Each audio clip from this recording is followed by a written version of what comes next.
see, what happened is that these men children, now calling themselves MRAs, voted in the deregulation of pussy. They freed the markets. The regulation of pussy was traditionalism. Of course, we're using a simile here to make a point. These men children still support the deregulation because they are infected with this egalitarian liberalism, this utopian nihilism, which they call progressive. They are free marketeers, these MRAs. Well, most of them anyways. Then they realized that they had priced themselves, and most other males, out of the market. As they defend this deregulation as a right, perhaps not a God-given right, but a state-given right. By pricing themselves out of the market, they shot themselves in the foot, and now they're trying to make amends.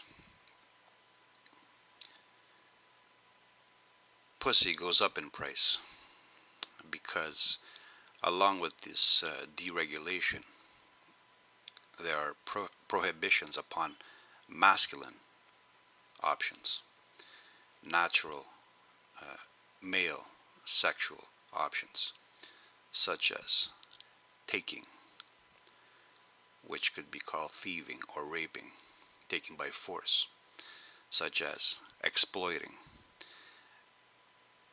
such as manipulating somebody with your higher intelligence, with your deeper understanding of human nature. These are forbidden. See, the market has to work within the rules of property ownership, and pussy is owned by the female. And these MRAs support this. Because you see, in the Judeo-Christian world, thieving, taking, being violent, force, exploitation, these are sins. These are wrong. The MRAs would rather masturbate the rest of their lives away rather than open that Pandora's box, because there they feel more vulnerable than the females they despise. So by giving females rights over their own pussies, deregulating the price, allowing them to set the price for access to their pussy, and by taking away all options that pre-existed in nature and then in traditionalism, they in fact castrate themselves, force themselves deeper into the beta male position. But worse, they force them to become asexual. So they still support deregulation, deregulating pussy, and are against anything sinful, anything uncivilized. And what is their solution for being left out of the market? Turn away from it. Pretend you don't want to be in the market. Not only those priced out of it, but even those who can afford the price or may find ways of not paying much should be convinced to not invest. This is classic passive aggressive behavior and sour graping.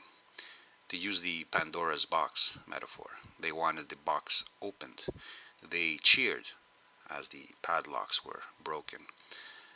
But they did not expect that along with the good stuff, bad stuff would come along. This is naivete.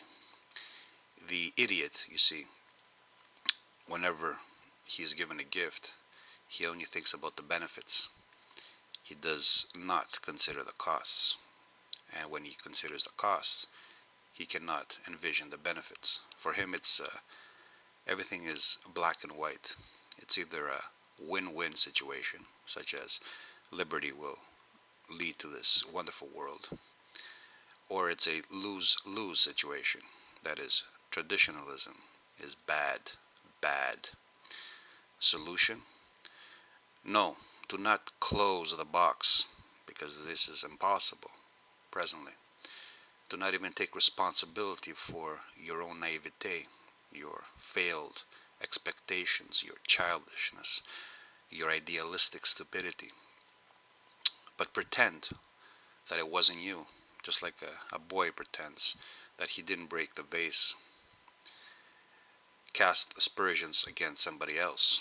Find an easy target to unburden yourself from the responsibility. Isn't that what women are, and effete boys? Irresponsible. Don't they lack integrity? You see, a man, even when he is fooled, even when he's lied to, he takes responsibility for his own actions, for his own judgments. He accepts the consequences as being, firstly, something he should account for. This is what a man does. Now, but this MRAs, what they do is blame it all on others. Blame it on the things that came about. Blame it on them for daring to come out once the locks were broken. Blame it on them for being what they are.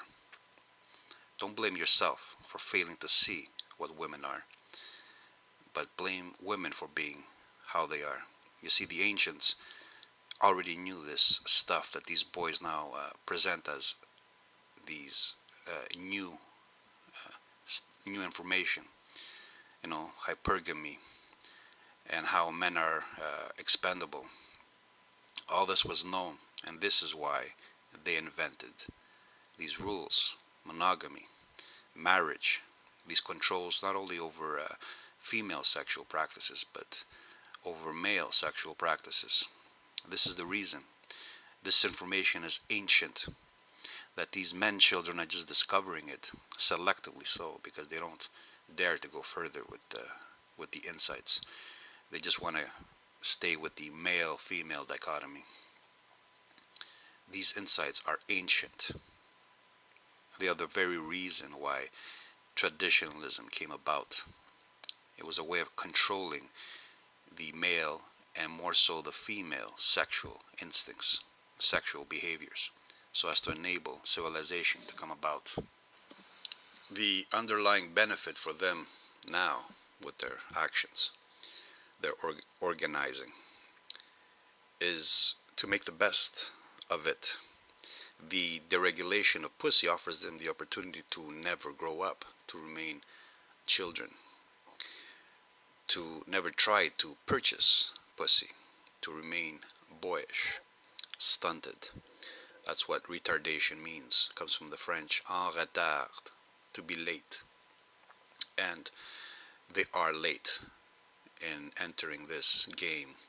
If they're just coming to terms with how nature is, and they're discovering what a woman is and what a man is, then they are truly late. And this is a result of stunting, like I said. The Western modern system shelters minds. It prevents them from growing up. It protects them from the big bad world, keeps them boyish. We see this in the worship of youth, of adolescence. We see this in how everybody wants to play at being a man or a woman, but never actually wants to be one. By the way, education is not intelligence. A computer can be programmed with data to carry out a function. It does so by not understanding the data, but just repeating it, following the data and how it leads it to certain activities. But I digress. Back to the MRA and the men children.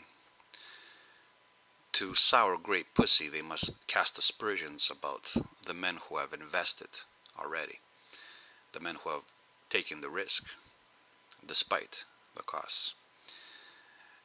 the men who chose lucidly to enter the fray, to adapt to the circumstances and play the game, not knowing what the outcome would be, but willing to take responsibility for whatever happened. This is what men have always done. But when you're a man-child, you do not want to grow up and take those risks. You don't want to be burdened with these potential costs. All you want to think about is for the easy gain. And turning away is easy. These men children must make it seem that all investments are a lose-lose situation. That is, even if you manage to have a child, then, well, your wife must be a whore. And your child will grow up to be degenerate because they take themselves as an example of what happens when you grow up in this world. You become like them, stunted, degenerate. The loss they speak of is always immediate because they have no capacity to think beyond their noses. Their perceptual event horizon is contained within the years between their birth and their death. Beyond that, they have no interest in anything. In fact, even when discussing reality, they don't want to go beyond the scope of male and female. They just want to remain there on that level. They don't want to see how this translates into other aspects of human nature, into racial aspects, let's say.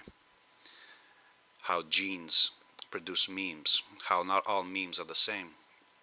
They have different qualities, being birthed in different areas within different peoples. They want to ignore all that because for them it's about unifying the victims in this case. They want to create a new label for being a victim. And this they're trying to adapt to the cult of victimhood which we are living in. It's called modern life. So they want to create a new group, the male group, the new victims. So for them, all females are whores. And everyone uses one another. This is a great revelation to them. It's very hurtful for them. The fact that everybody is using everybody, that men use women and women use men. They want the romantic soap opera ideal, where they are loved for who they are, whatever that means. The solution for them is remain indoors, wear nice slippers, and play video games. Never admit that you care about the outcome of a dice roll, because you're never willing to throw the dice.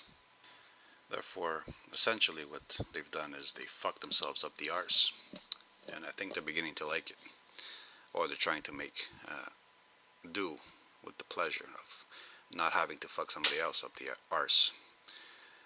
Instead of accepting the responsibility of it, they denounce the outcome as failing to meet their expectations. This is how deluded and naive and stupid they are. This is what romantic, imbecile idealists do, particularly the nihilistic kind. They overestimate and underestimate because they are infantile, and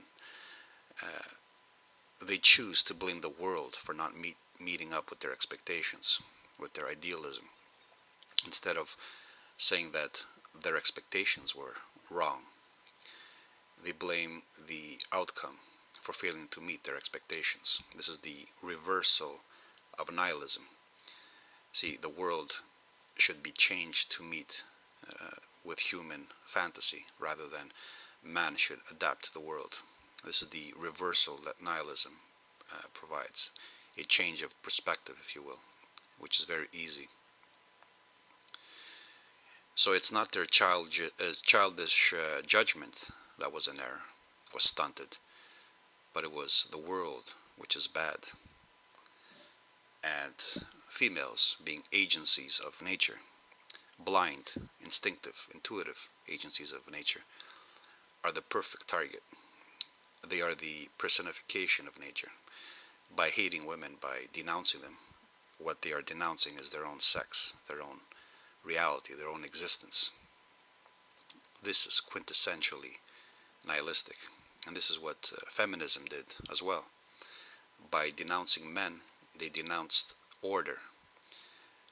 They denounced the cap over their sexual promise.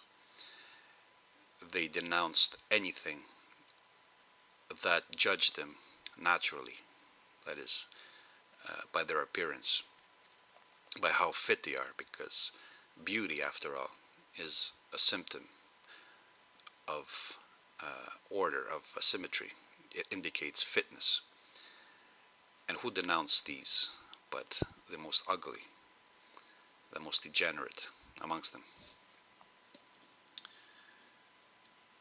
This is what decades of uncontrolled reproduction resulted in. Retarded, degraded minds, regurgitating computer minds, autistic in every sense of the word, socially inept idiots who think they deserve a second chance, as if the world is something you can just reboot and start over and replay the level. Synopsis: traditionalism was a regulation on the price, the costs of pussy, of reproduction. This to make most men investors, because at the time men were required for this by the system. No longer so. And also to prevent men from being free radicals, because when men were not investors in the social system, they became destructive to it. They became disruptive. So in order to integrate them in, you had to control females. And feminists are right about that.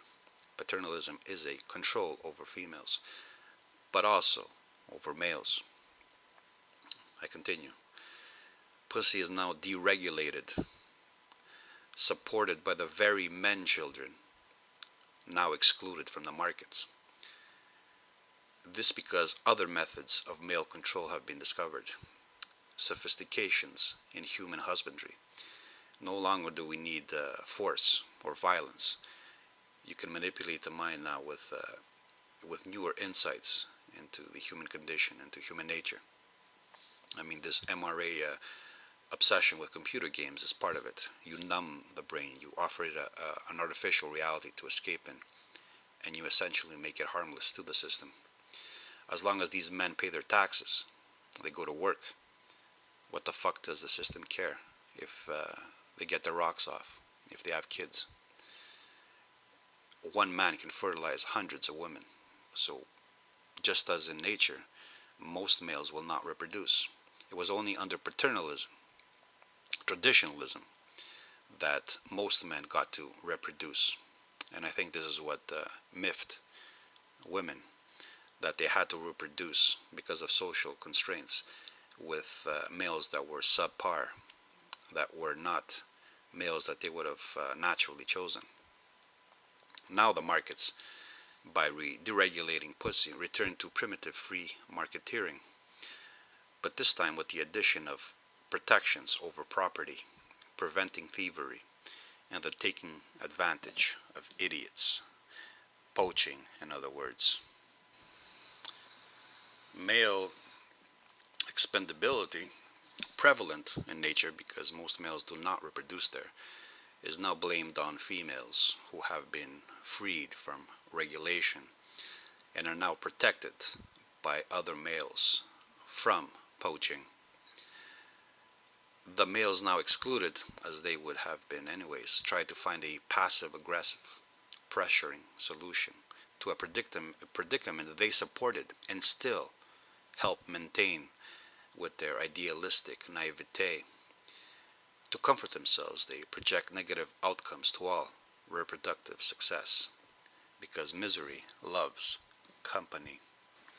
But who provided such guarantees, such protection over females?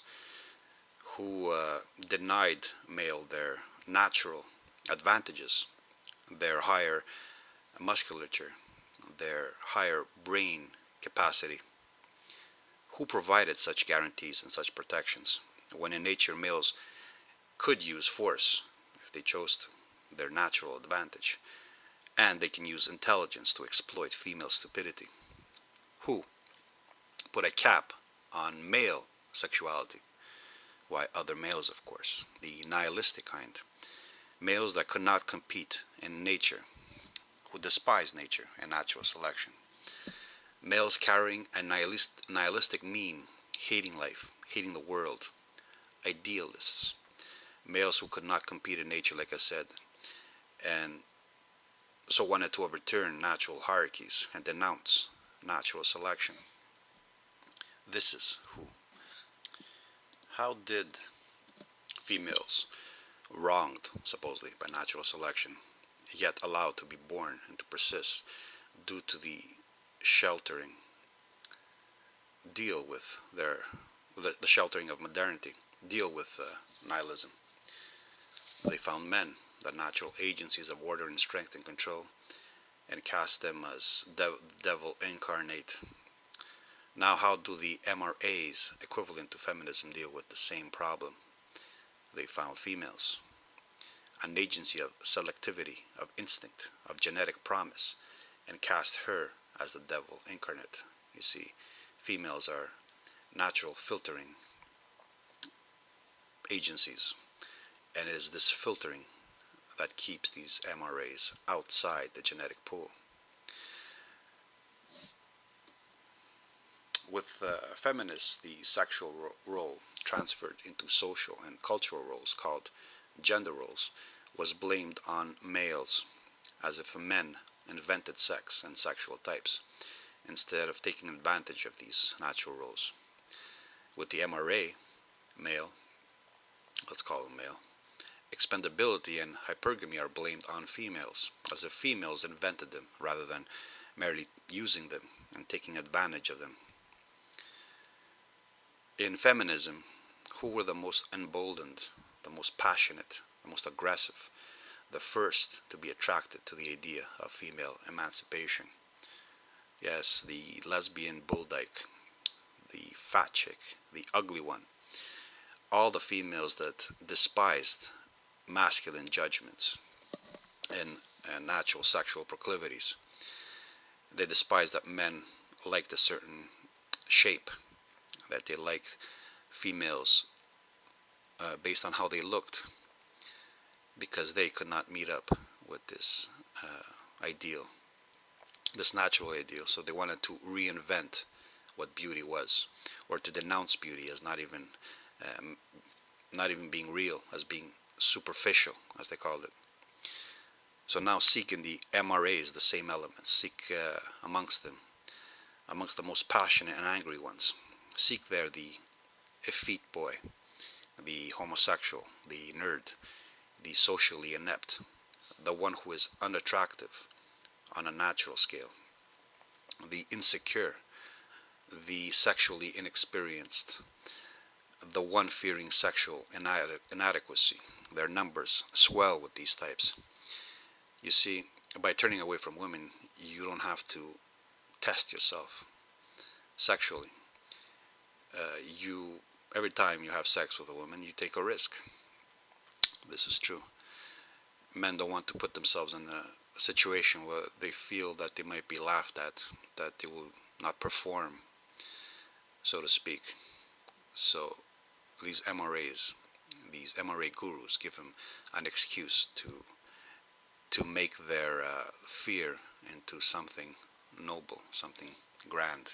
Now, for some of the differences between the feminist movement and MRA movement, feminism was preferable to the system. It promoted a female type, which was by nature more docile, less challenging to authority, easily integrated within social frameworks, impressionable, simple, instinctive, unable to think abstractly. It also resulted in the decline of the reproductive family unit, a must in order to integrate heterogeneous populations into a uniform whole. It produced single mothers and children with no connection to the past, to a heritage, to a tradition. It created young minds desperate for an identity, and the system provided an identity, provided materialism, hedonism, which is now prevalent in what we call modern worldviews. Feminism was ideal for the system, just as this movement towards emancipating homosexuality and making it normal is ideal for the system. What of the MRA? Turning away, quote unquote, by whom? The very ones who are already excluded. Will they pay their taxes, like I said before? Will they perform their duties? Will they adhere to the rule of law? In other words, the alpha male's rule. If yes, then what does it matter if they turn their backs and turn up their asses? One male can fertilize hundreds of females, as a male does in nature. All these catchphrases, hypergamy, the peacock's tail, and all that shit, that's old news. That was part of evolution theory for decades. It's nothing new.